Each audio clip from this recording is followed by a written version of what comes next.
Hello and welcome to Food Safety Fridays. My name is Simon Timperley from the International Food Safety and Quality Network.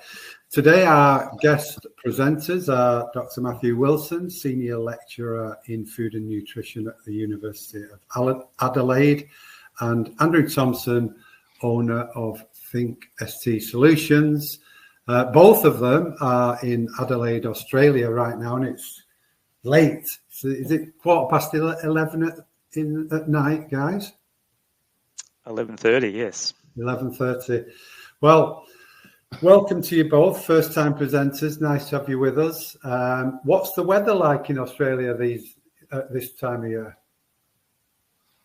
It's not too bad here. It's low 20s. It's quite nice. Nice. Well, it's spring here, and we get in Ramsbottom in northern England. We get in a bit of spring sunshine. The lambs are coming out, things are looking up. So tell us where you're joining from in the sidebar, ladies and gentlemen. It's always great to see you. It's our little ritual. So Chance from Rock, Arkansas, Los Viminda from Canada.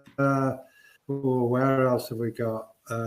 Dorothy from Aruba, Angela from Ecuador, Rigmor from Norway, Shin from Singapore. It's literally, every country in the world. So you're all very welcome. I'm going to play the sponsors ads now, our kind sponsors, and we'll be back for the presentation shortly afterwards.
Okay, I'll be back for the Q&A later. For now, I'll hand you over to Matt and Andrew. So thanks very much, Simon, and thanks everyone for coming along. My name's Matthew Wilson. I'm, as Simon mentioned, a lecturer at the University of Adelaide here in Australia. And later we'll be hearing from Andrew Thompson, the Director of Think ST Solutions, and together we're going to be talking around the topic of training in food safety, specifically for food professionals. Great to have so many of you along. I wish some of my lectures at the university were this well attended, to say the least.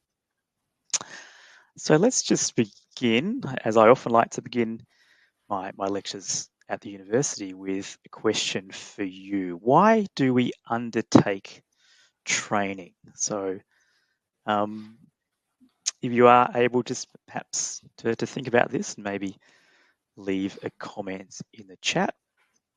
What's the reason that you would undertake training, or that you would ask your staff or your the people that you're working with to undertake training? What would be the purpose of that?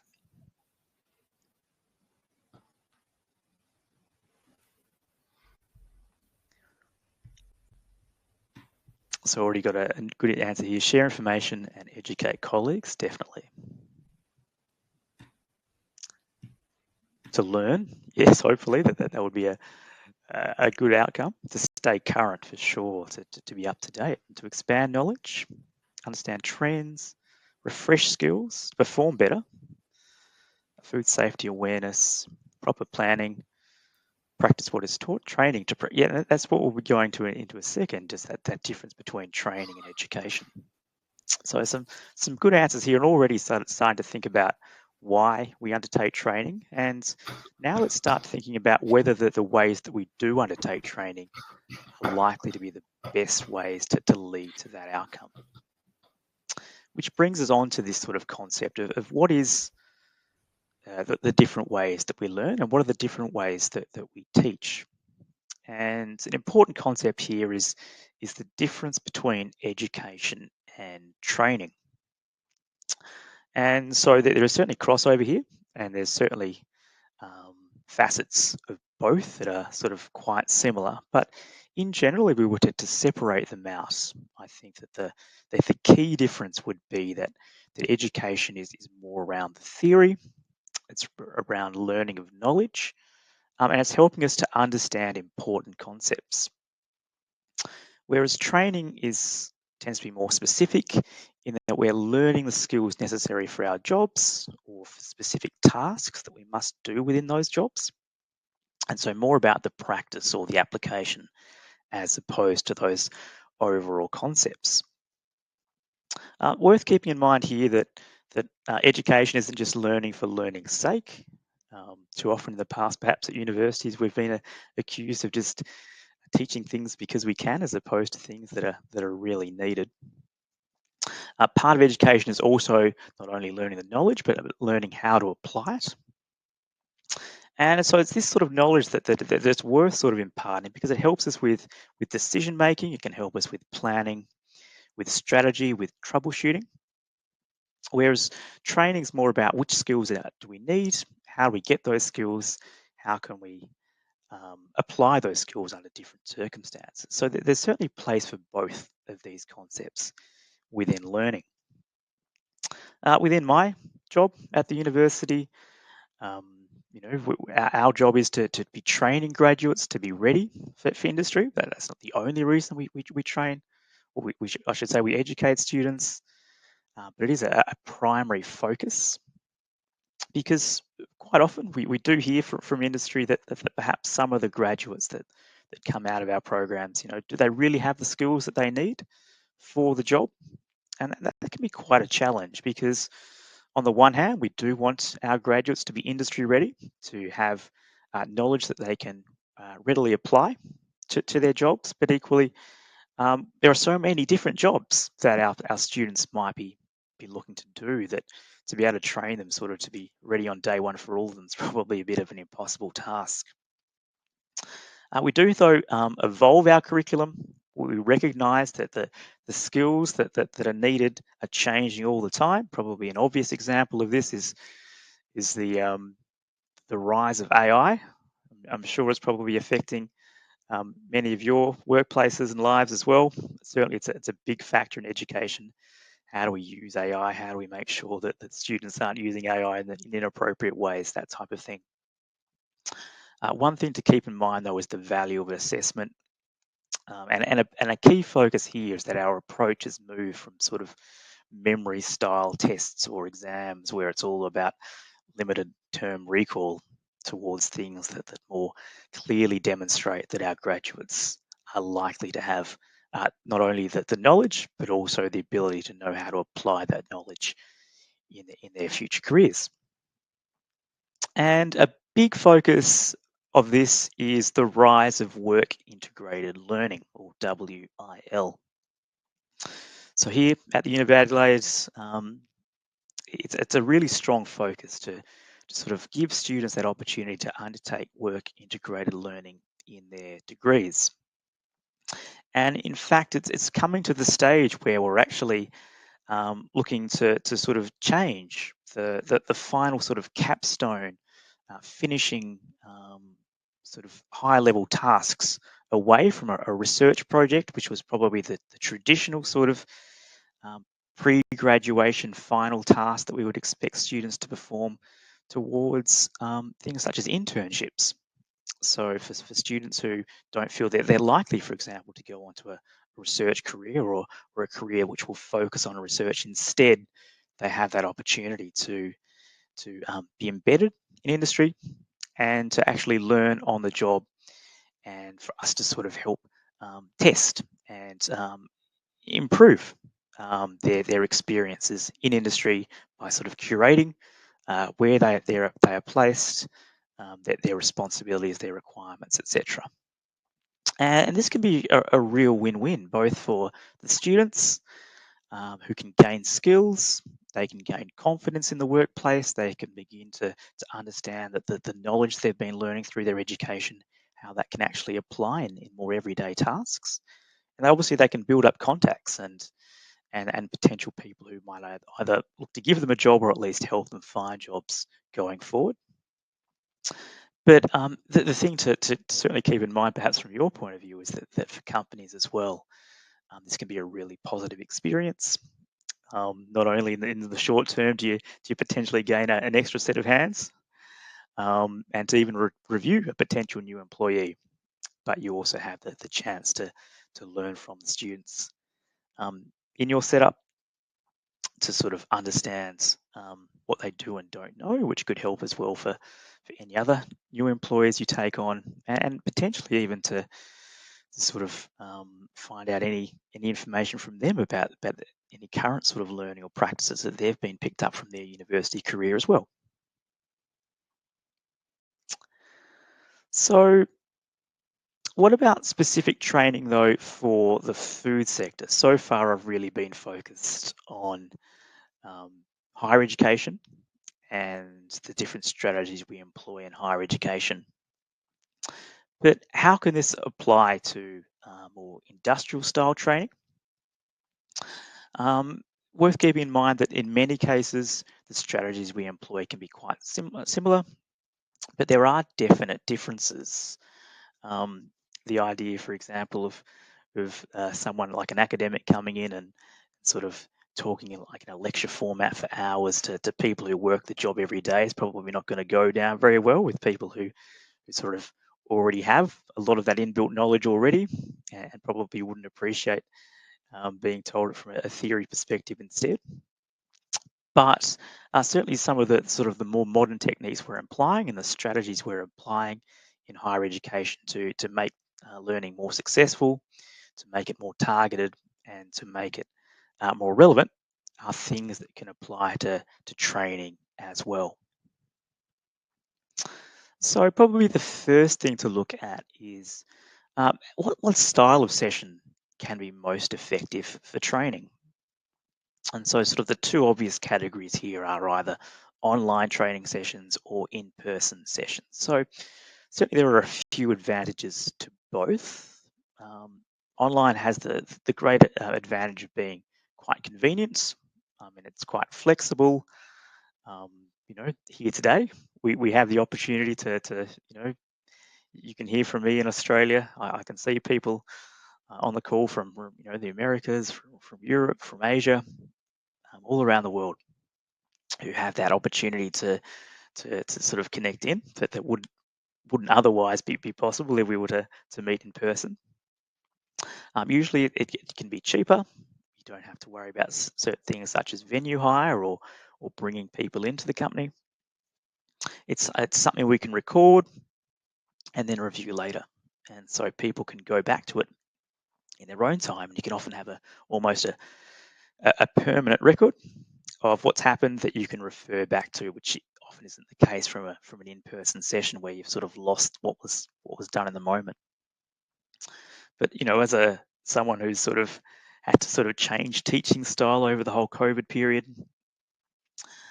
there certainly are some sort of disadvantages to the online modes as well. I mean, the chief among them, um, I wonder how many people watching some of my lectures online might be on their phone. They might be playing them back at double speed. They might be storing them all up to listen to before the exams, that type of thing. And very hard to sort of maintain engagement for long periods of time. Some people really don't like online learning. They either find it hard to concentrate or to connect with what's going on. And the other thing is obviously to teach hands-on skills, which can be absolutely critical for things such as food safety. In-person learning is pretty much essential, um, and that's certainly something that we find students really appreciate when they get the opportunity to practice some of the theory in the lab. But often with training, a blended approach might be the most appropriate. I don't know if any of you perhaps have done say some first aid training or some fire safety training. Certainly something that frequently comes up in my job. Frequently now we're seeing that rather than having multiple day sessions, that instead the theory learning takes the form of, say, an online module that you have to work through, and you have to have completed that module before you turn up to the in-person practical training on the day. And that way everyone will theoretically at least is starting from that same starting point. They've all had the opportunity to go through the theory at their own pace, and then they can apply it together. Hands-on training, practical skills, more engagement, the ability to ask questions in real time of the educators, that can be very effective too. So let's think more about hands-on learning. One thing that obviously in industry, hands-on learning allows for is sort of on-the-job training opportunities that can either be internal within a company, or you can bring people in. And obviously, training that involves the actual equipment that people will be using every day can be much more effective than sort of trying to simulate that in a different environment. And for practical skills such as safe handling, food micro, this can be essential. Um, really notice the difference when students, for example, have the opportunity to begin to apply microbiology in the lab. Their learning progress is just so much faster when they actually have that ability to sort of see, feel, touch what's going on, and to understand in some ways the consequences of different, say, um, food safety concepts. It's a lot more real when you can see it, when you can touch it, etc. And so usually hands-on learning for the type of industry we're in is pretty essential, at least at some form. Something else to keep in mind is the benefits of team-based training. In general, we work together in teams, and often we learn together most effectively as well. And if we learn things together, we can apply them together. Different people might, for example, take on board different aspects of training, whether they believe they're most relevant to them, or that they've been learning in a way that best connects with their style of learning. For all of these reasons, training as a team can be a particularly effective way of learning new skills and taking those skills on board, because maybe different parts of the team will reflect better or retain better certain knowledge that's most relevant to them. So let's now think about when training does work and when it doesn't. So what's some examples of how training can work? So the first thing that we should hope to see is that we're learning skills that are useful for the job. So we're not learning skills that are very unlikely to ever be used, or just no longer relevant to the way we do things. That we're actually learning how to apply things that are relevant to what we do. And this becomes about most effectively when educators are able to actually relate the content they're trying to pass on to students or to the people being trained in ways that relate it back to real practice. Hopefully, this will lead to exposure to new ideas, the ability to take on board new concepts, to understand the latest thinking. But also, training is most effective when people who are undertaking the training feel they are gaining some sort of recognition for what they are learning. That not only is it something that they might be able to use in their jobs, but it's also something that will be acknowledged for the time and the effort that actually goes in to undertaking training. That it's not just an extra that's that's sort of not acknowledged. And we'll talk a little bit more about recognition later. What about when training doesn't work? And probably the biggest trap here is sort of tick box exercises where you turn up on the day, you go through the motions, you sort of do the bare minimum, you sort of answer any sort of final questions that you need to, and you go home and you've just forgotten it before you've got out the door and into your car. And too often we see training that either isn't seen to be relevant or not related to real world practice. It just goes in one ear, out of the other. There's no retention of that learning. They don't. The people undertaking the training don't appreciate why, or don't believe they are going to get any recognition for undertaking the training. When employees are not committed, it's unlikely that the training will work. And when the wrong people are being trained, it doesn't matter how committed they are, it's still not going to be an effective outcome. That's certainly something to keep in mind, that when there are a limited number of people often who are able to undergo training, to make sure that it's the most relevant people who are being trained. Not only are they most likely to be able to take the information in and be able to apply it later, but they're also the most useful people to sort of be taking up their time to undergo this type of training. So let's think a little bit about recognition, because this can be a bit of a double-edged sword. If you're only undergoing training to make a case for promotion, or because it's an essential requirement of a probation period or something like that, it's much more likely to be just be box ticking.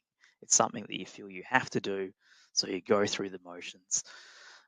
It's unlikely that unless it's something particularly relevant to you, that you'll really retain much of that information. So while certainly it's good to recognize people who undergo training, to make sure that you value people who, for example, choose to undergo training, but there does have to be that sort of realization that it's not going to be only something there to tick a box.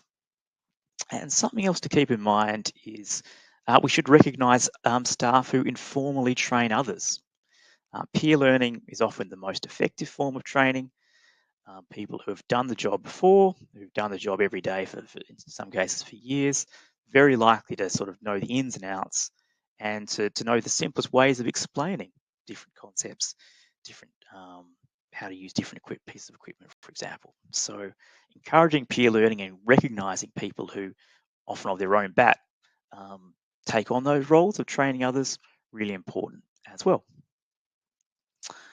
So that's sort of the good side of things. What about the bad side of things? Maybe some of you have seen this before. It's called the forgetting curve. And this is from some research from many years ago now. I think in the 19th century in Germany, a scientist sort of worked out for how long could people retain information after they'd learned it. And so he sort of calculated that immediately after learning, obviously, we can remember exactly what's happened. Within 20 minutes, though, we've already lost almost half of that information. After an hour, less than half, etc., etc. And by about 6 days, we actually find that we might only be able to recall 25% of what we've learned. However, this is only true if we don't apply the knowledge. So that's why we've got to be really targeted in the training that we give, to make sure that knowledge is actually something that will be used, and is something that we can sort of relate back to our everyday jobs. Which brings us on to sort of the modern thinking around the best and most effective ways of training. And this is a concept that we call lean learning.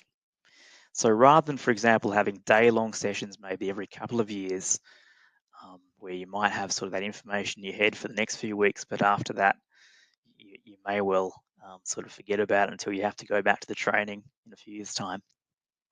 Having shorter but more highly targeted sessions has been shown to be a more effective way of passing on knowledge. So, for example, having a session every week, which can only be might only be an hour, but which builds on previous sessions, and which sort of continues and progresses and encourages continuous learning, which is a concept Andrew will be talking about in a minute. is the most effective way of making sure that that information is retained, but is also used. And the other concept of lean learning is to really bring to the fore real world examples. So use things such as case studies and other approaches where the relevance is immediately apparent to the people undertaking that training. So how can we apply this to food safety? How can we understand the most effective ways to train people within your business or that work in your business?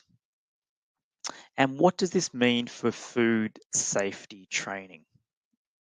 So let's just think about that together. So the first thing to bring up is why food safety, and I assume probably I'm preaching to the converted a bit here. I'm sure all of you understand the importance of food safety. Hence, you're in a seminar series on this topic.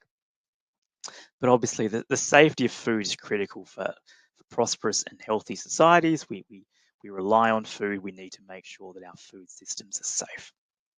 And obviously, consumers have an expectation that the food has been grown, processed, and handled in ways that will not only maintain its safety but also its quality over time. So, food safety critical for a healthily functioning society. But why, as a company, would we undergo food safety training? Well, firstly, to enable compliance.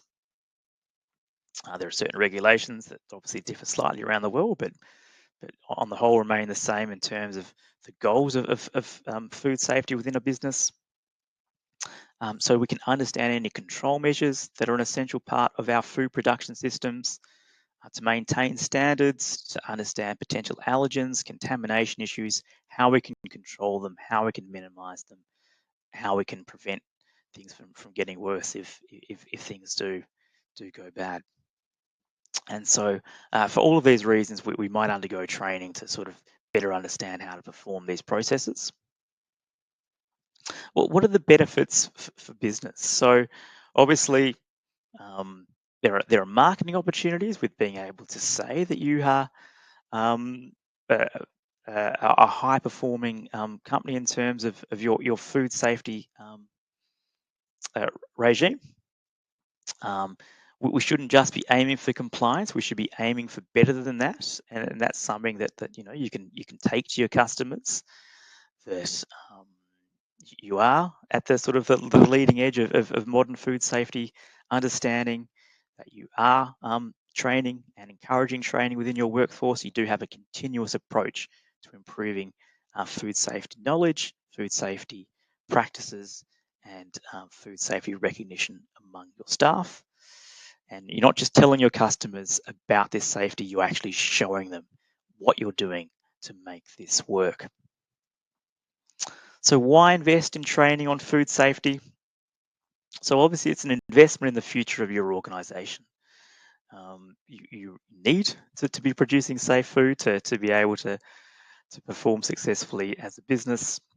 And so the more focus you have on food safety, the better you're managing any risks that will come from say, food safety outbreaks, for example. But the real reason is you're building a food safety culture. You are building within your organization an expectation that food safety is both important, that it comes first, and that it's recognized, and that people who are performing their jobs in a way that is optimizing food safety outcomes, that are understanding how food safety relates to the different parts of their job, are recognized and have the opportunities to undergo the training that they need. So I want to finish my part of the presentation just by talking about what is a successful training outcome. So obviously training is about the teaching and the learning of skills. And so hopefully at the end of a training period, you can both demonstrate competence, you can master those skills, you can apply those skills in your job. But the other feature is that you want to be able to identify what needs to happen next. That it's not as though you can undergo a training session for food safety, know all about food safety, never have to learn it again. This is a continuous process. And Andrew, I'm about to hand over to you to sort of give some actual real-world examples of how it can be a continuous process, how we can apply some of these training methods to lead to real-world positive outcomes. So over to you, Andrew. Thanks, Matt, and my apologies, everyone. I'm having some technical issues tonight. I want to take a practical approach, and for this part of my presentation, I'll be delving into a case study from a long-term client known as Barker Boy, a HACCP certified business with organic and halal certification in the Adelaide Hills of South Australia. It's been operating with the same company founders since 1986. Barker Boys supply pre-cut fruit and vegetables to the manufacturing and food service markets. And as you can see by their tagline on the logo, quality matters to Barker Boys.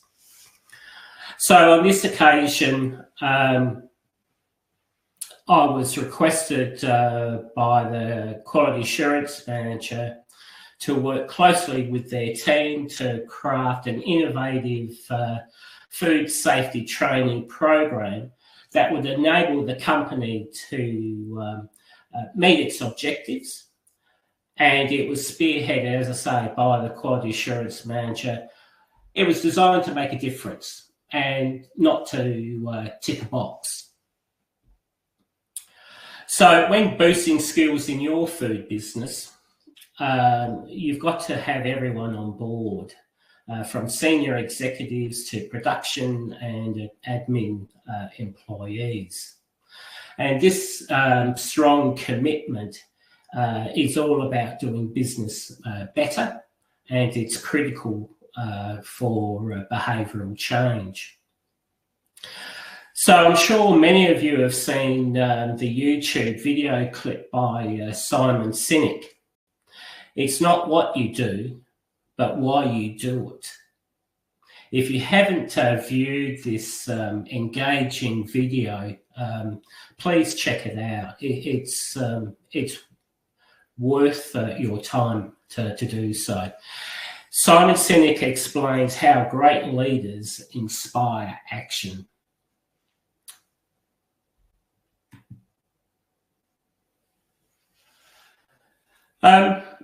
So senior management buy into your plans is critical. So you've got to show them the real tangible benefits of investing in learning and development.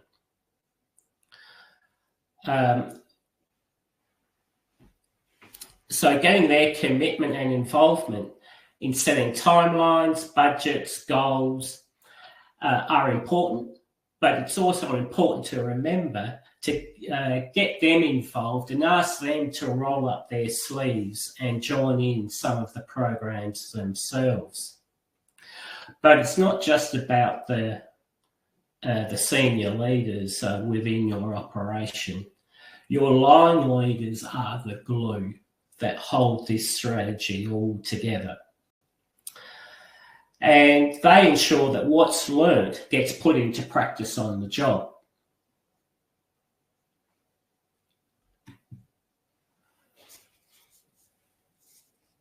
So it's important, not to overlook the employees on the production floor and just saying to them, hey, here's a training session for you. It's about providing a roadmap that helps employees understand what they need to learn, why it matters, and how it fits in to the bigger picture of the food business and the ongoing development of the employee. And that's how you create a workforce that's just not trained, but truly capable of tackling whatever challenges come their way.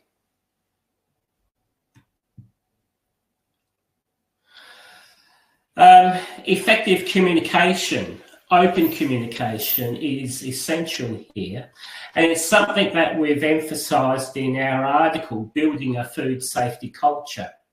If you've not had the opportunity to read the article, you will find it on Simon's IFS QN website. It's worth having a look at. It was written by myself, my colleague Madhu, and former Professor of Food Safety at Kansas State, Doug Powell. So as I say, regular open discussions foster a culture of transparency and trust, and it lays the groundwork for success.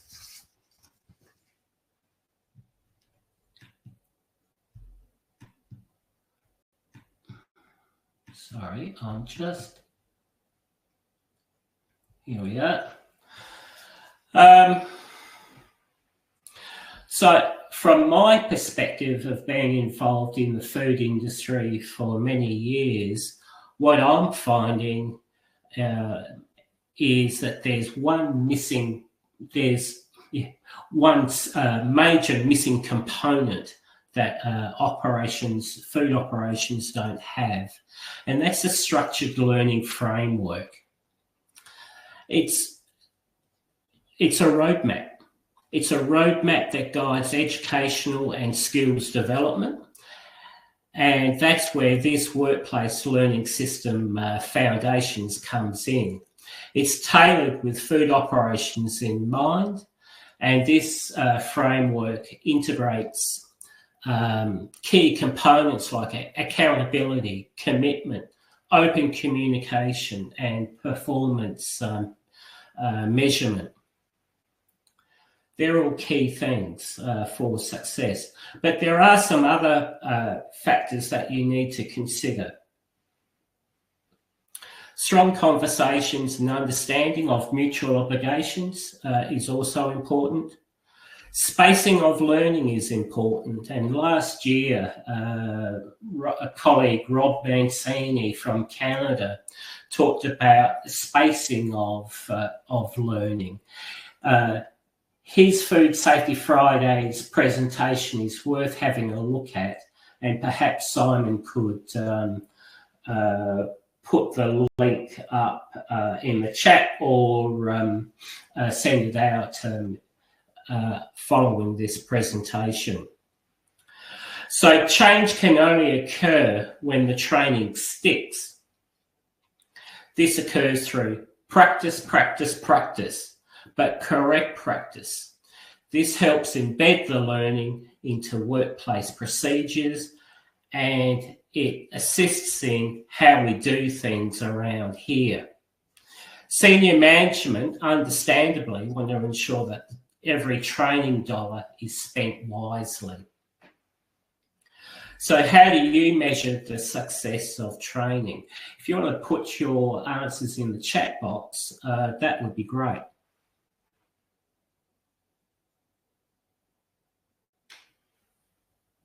Any thoughts there of how you measure the success of your training programs?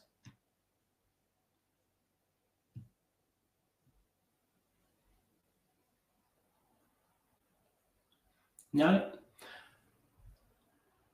Okay.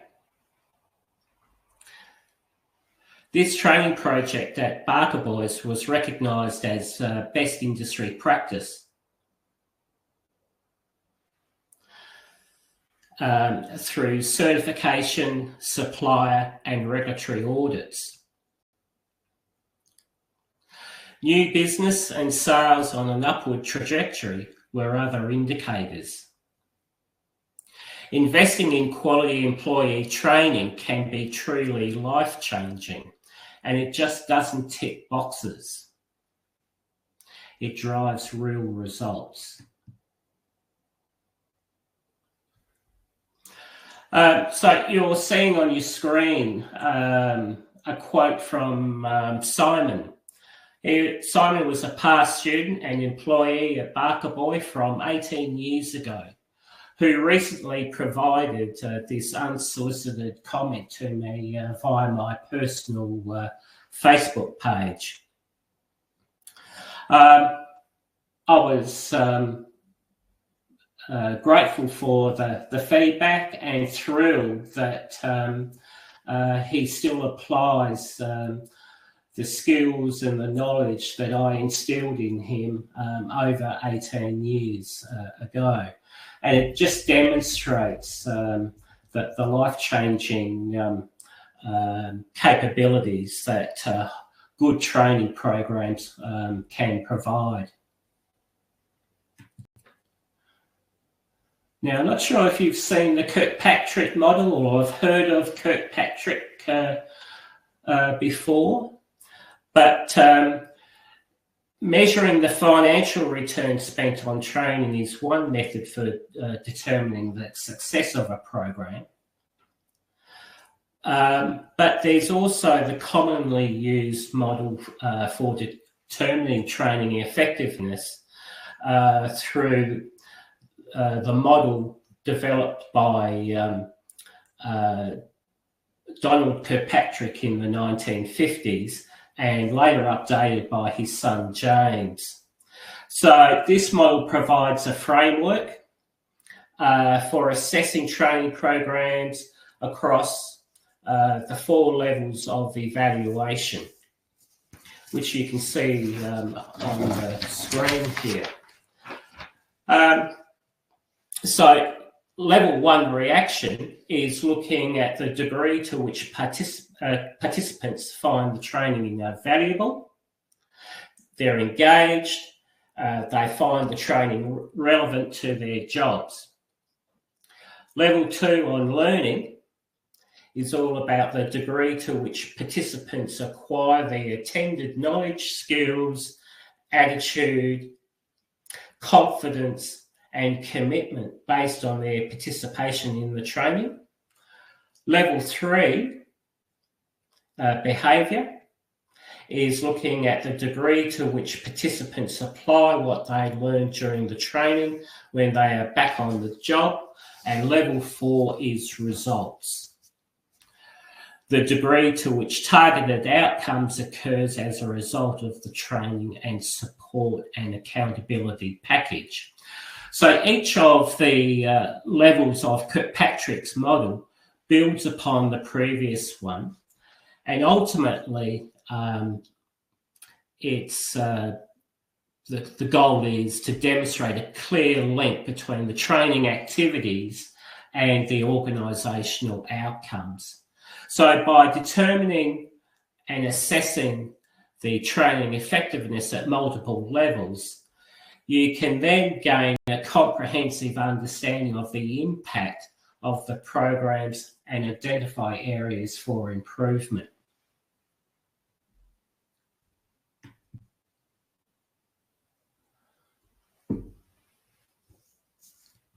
That's all very well, but an experienced manager will quickly observe post-training whether employees are performing better.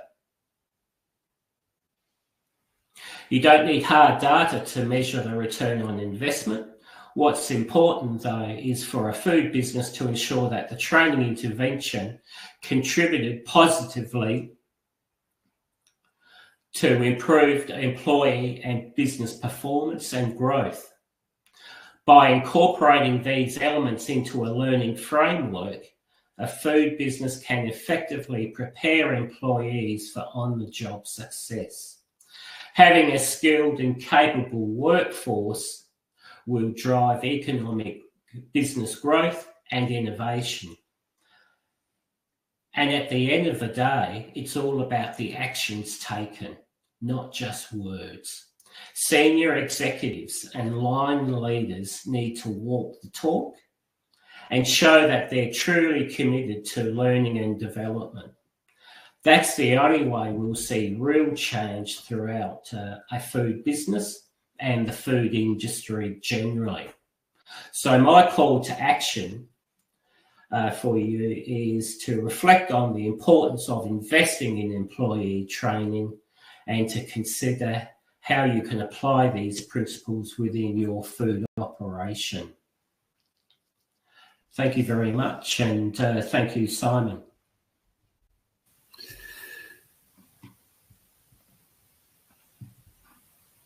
Okay, thank you. Thank you very much. Great presentation. Thank you, both Andrew and Matt.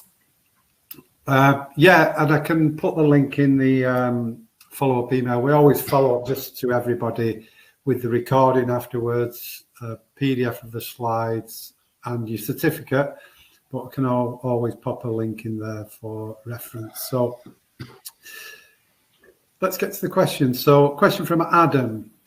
What percentage of your training is practical?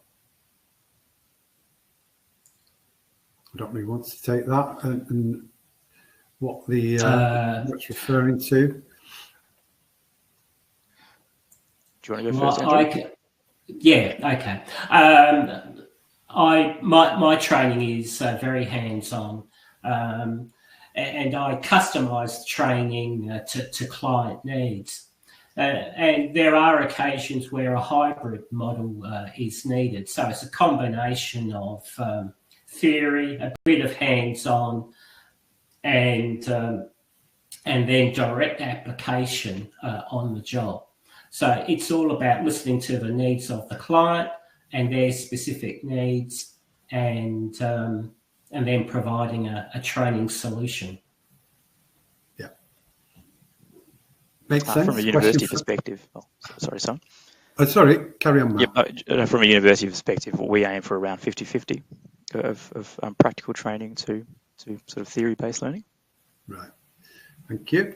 Question from Maya. Do you have any recommendations for hands-on training with the basics of food safety?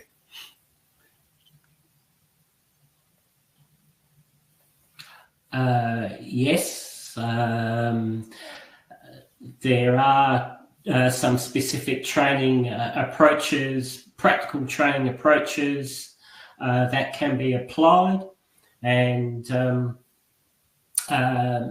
it's about, as Maya says, hands-on training that engages, but probably excites the learner. And that's what I think is needed with hands-on practical training.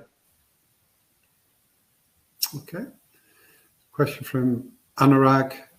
Can leading by example be an important asset to build a good food safety culture? Absolutely. It's essential. Leaders need to walk the talk. Yeah. Yeah, it won't work otherwise. For sure. You've got to be visible. Okay. Question from Julia. Are there good visual reminders stroke checklists to help employees keep key food safety culture concepts top of the mind, i.e. posters, etc.?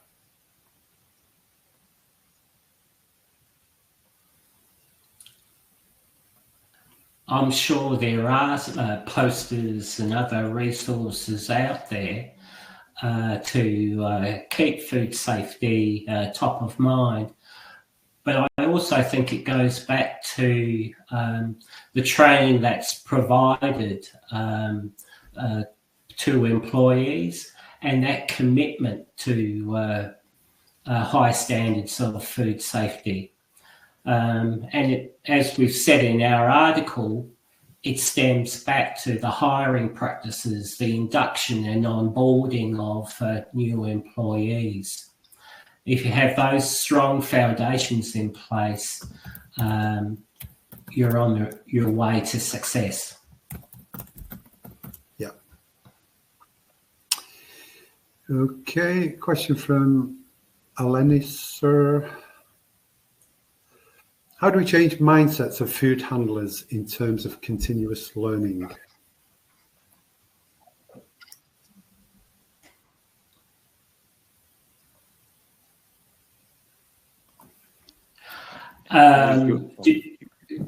Did you want to answer that one, Matt? Sure. So I think what Andrew's been saying about building this culture is the key thing that we've already identified that it comes from the top and that it becomes an expectation, and that training is certainly part of that, but that's not the only part of that. People can undergo training. It doesn't mean they're learning, and so that becoming an expectation and just the understanding of that necessity is critical. What do you think, Andrew?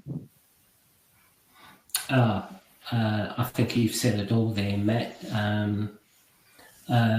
It is about commitment, and it's involving people in the training, in the design of the program. And if you can do that, you're on your way to changing the attitudes and the behaviours of food handlers, and they will then ask for more training. Okay, yeah, thank you. Question from Hussein: how do we tackle language barriers? Can practical training make it more effective? In my experience, definitely. It's essential that some things are universal, and the more practical skills you have, the fewer language barriers tend to present, because when you can see things being demonstrated and when you can apply the things that you're learning to a real world situation, it's much more likely to come in regardless of that language barrier. Yeah. Okay. Question from Adam: How do you categorize your food safety training for the food industry? Basic, intermediate, and advanced. Is this right?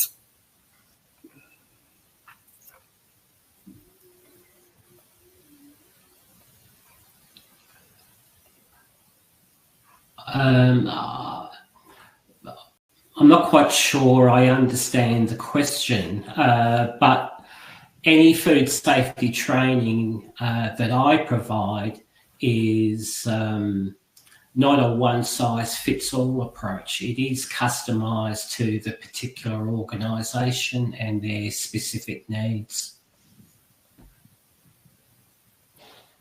Okay. So yes, I could, and other providers could provide the levels that you've outlined there.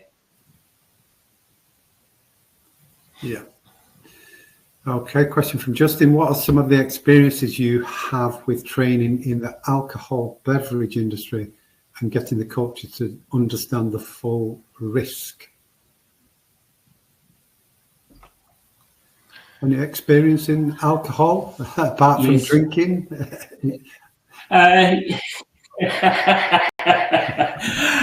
Yes, I've had work in breweries and the wine industry, from viticulture through to the bottling and packaging plants. Hands-on, practical training, keeping the messages simple, involving the learners in activities.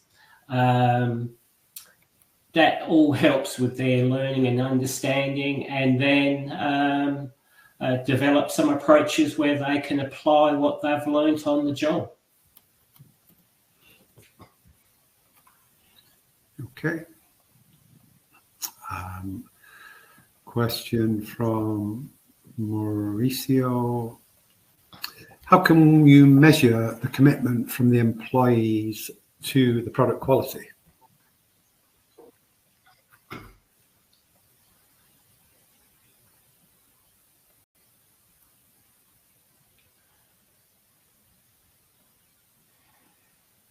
Did you want to answer that one, Matt? I can try. I think that's sort of going to be very dependent on the company involved, and I think that it's probably going to sort of depend on the size of your organisation and the role of the employees. But I think that there are, that you probably could talk to people with everyday supervision of those employees, and they would very likely have a feel for who is and isn't committed. Would you agree with that, Andrew? Or? Yes, I think again it goes back to hiring practices, that commitment from everyone within the organisation to high standards, and sharing the same organisational values is critical here. Measuring that level of commitment is a challenge, and I'm still researching myself to identify organisations who have undertaken this task. Okay, thank you. Question from Kathy. What's the best way to keep long-term employees engaged when the job they do hasn't changed, probably for years?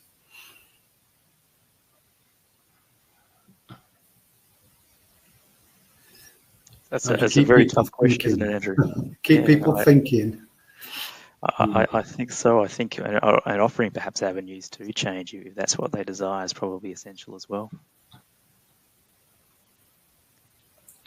I think that it's also about opening up new opportunities for those longer term employees, and stretch their skills and their capabilities, and excite them, give them the bigger picture, and show them what's ahead, and develop them for the future role. And perhaps, engage them in training, people are coming along, that, we can certainly build on the skills, within organisations to, and, the knowledge that's already been built up to make sure that that's not lost when they do ultimately leave. Yeah. Absolutely. Makes sense. Okay. Question from Venkata. How to make a skill matrix quantitative more effective?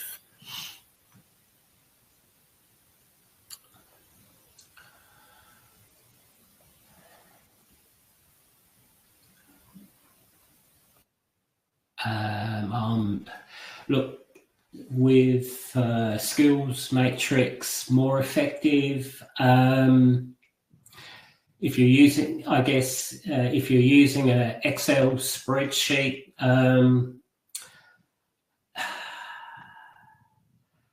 you need to, need to review that with your team and look at ways of identifying where those improvements can be made. If you're using software programs, you could always go back to the software supplier and seek advice there.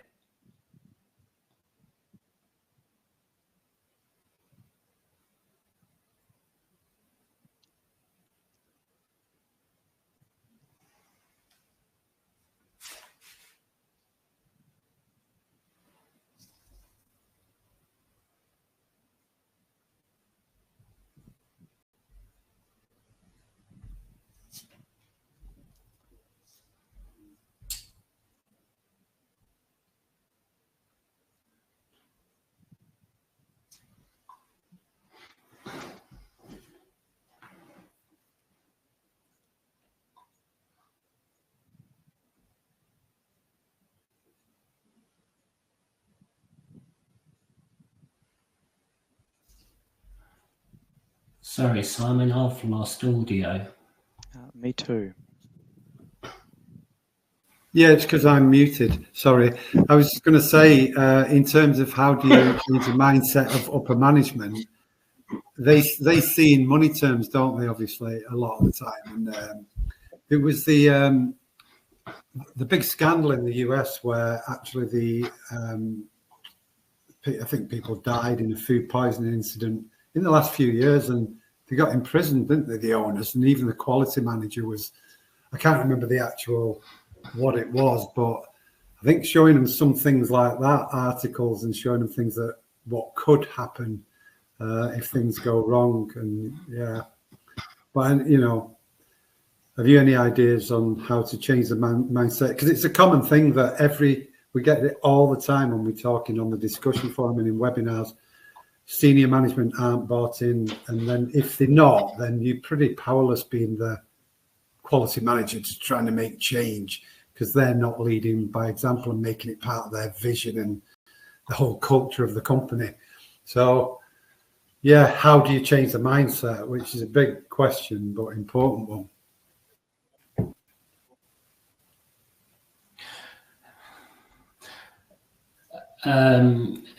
That is a challenge, Simon. I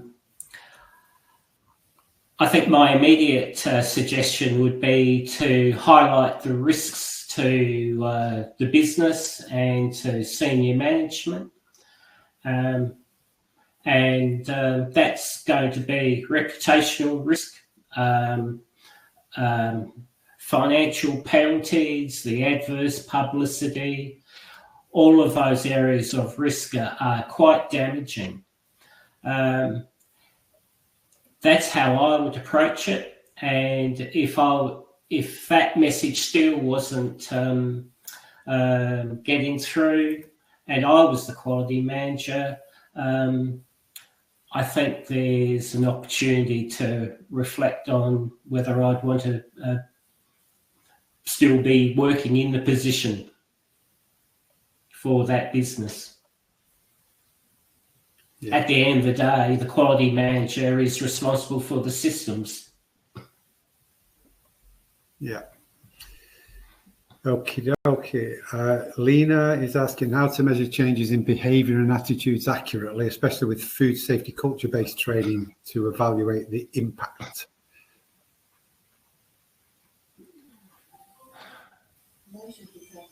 I think you can sort of, it will have to be mainly observational. I think, it's not as though there's a test or exam you can really apply to this. But I think, again, you will have to rely on people with, direct supervision of those performing these tasks to see whether, things have changed, that often these things are difficult to measure because that, things that go seriously wrong, fortunately, don't happen very often, and it's not always a direct result of poor training when they do. So I think it has to be observational, and I think that we think back to that continuous learning approach that Andrew was highlighting before, that encouraging that in continuous learning process when things may go wrong, when things people aren't sure, that's when they feel comfortable to ask for more training or to ask for clarification. That's a healthy sign that things are heading in the right direction.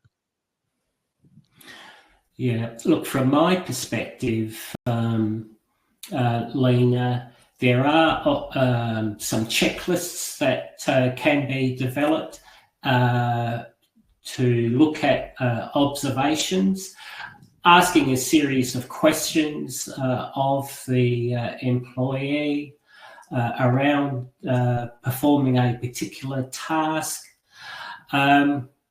There's some of the practical things that you can do on the job.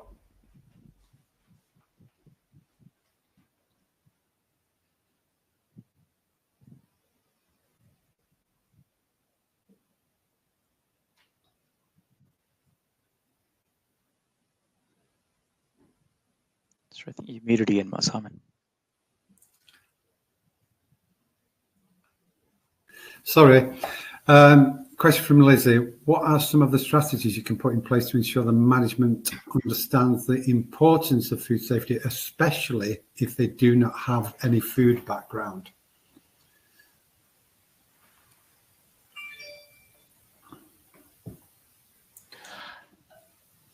One of the strategies, Lizzie, that you can do is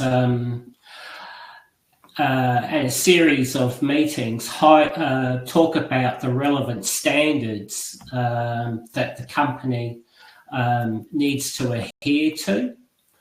and you can break those various points down and discuss those.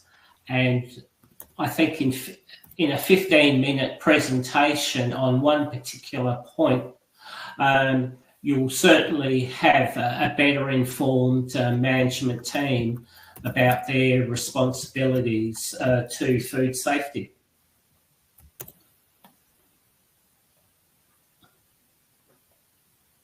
Okay. Thivia, we've nearly got through them all now, so guys, I know it's late for you, so won't keep you too long. Thivia, do you provide any training for students, those who are studying about food or nutrition-based course? Absolutely, we do quite extensive training in food safety, in food handling.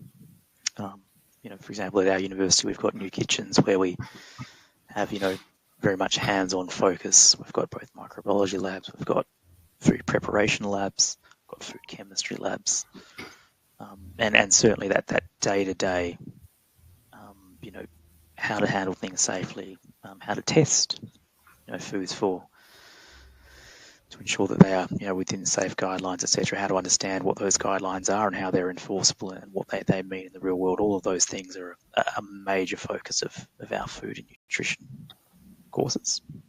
And yeah, we've got a strong practical component where we're building on that and, you know, increasing that level of practical components above the high level it already is. Excellent. Thanks, Matt. Question from Ms. Ganor. How could we develop food safety culture in developing countries like in Ethiopia, where there is low regulatory body activity?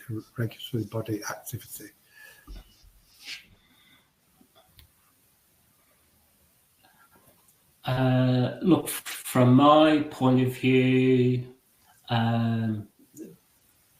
food safety culture comes from within the organisation, and you don't really need a regulatory body to be involved to help you set up those standards in developing a food safety culture. If you have a look at the article that I mentioned in the presentation, that will certainly steer you in the right direction. I think the other thing I'll just jump in there is that, you know, this can be your point of difference.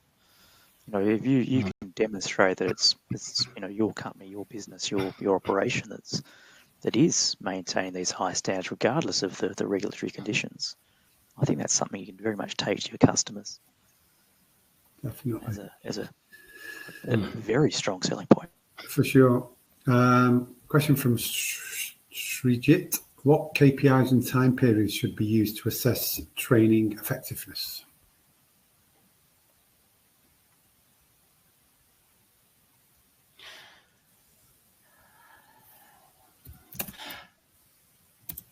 The KPIs can be linked to job descriptions, assessing training effectiveness.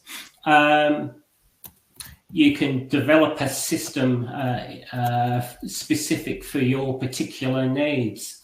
One of the things that you can look at is that mutual obligation around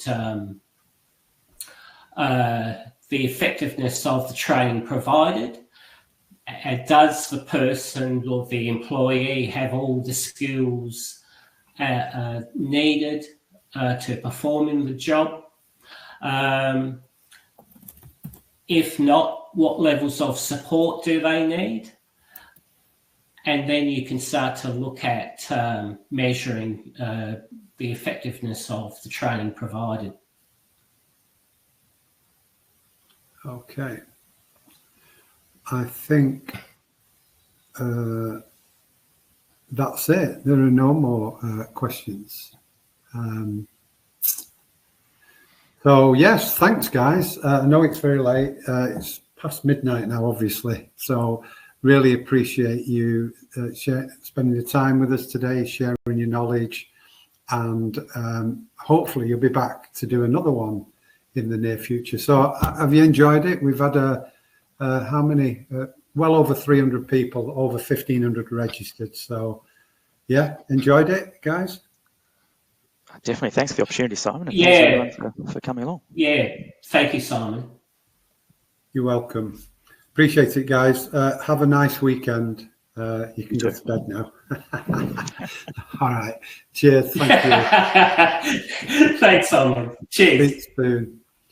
All right, everybody. I've put the certificate in the sidebar.